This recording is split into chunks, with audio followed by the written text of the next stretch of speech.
మన ధర్మబోధ YouTube channel ఎవరైనా subscribe చేసుకోకపోతే ఇప్పుడే సబ్స్క్రైబ్ చేసుకోండి.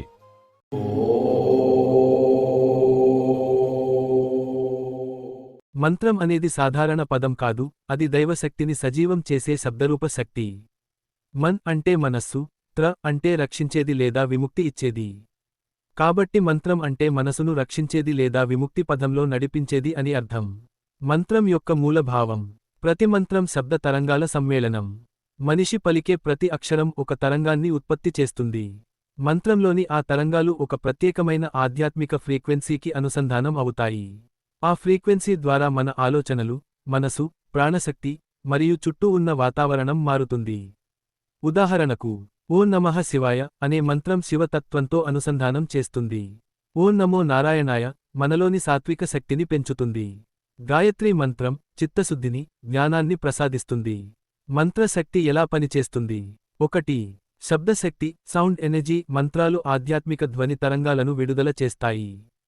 అవి మన చైతన్యాన్ని ప్రభావితం చేస్తాయి. 2.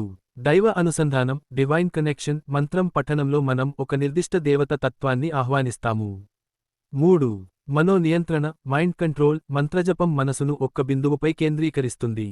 ఇది ధ్యానానికి మొదటి మెట్టు. 4. ఆత్మశుద్ధి ప్యూరిఫికేషన్. నిరంతర జపం వల్ల ఆలోచనలు పవిత్రం అవుతాయి, నెగటివ్ ఎనర్జీ తొలగిపోతుంది. మంత్ర జపం యొక్క ప్రయోజనాలు: మనసు శాంతి పొందుతుంది, భయం, ఆందోళన, కోపం తగ్గుతాయి, ఆత్మవిశ్వాసం పెరుగుతుంది, దైవ కృప లభిస్తుంది, అంతర్ముఖత, ధ్యానశక్తి పెరుగుతుంది. మంత్రం యొక్క నిజమైన శక్తి. మంత్రం కేవలం పలకడంలోనే కాదు, భావం మరియు శ్రద్ధలో ఉంది.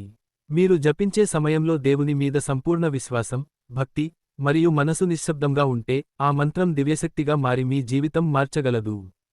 సంక్షిప్తంగా, మంత్రం అనేది శబ్దరూపంలో దాగి ఉన్న దైవశక్తి. నిజమైన భక్తితో, క్రమంగా జపించినప్పుడు, ఆ శబ్దం మన లోపలే ఉన్న దైవాన్ని మేల్కొలుపుతుంది.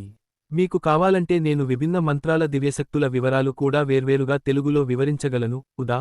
గాయత్రీ మంత్రశక్తి, హనుమాన్ మంత్రశక్తి, శివ మంత్రశక్తి మొదలైనవి.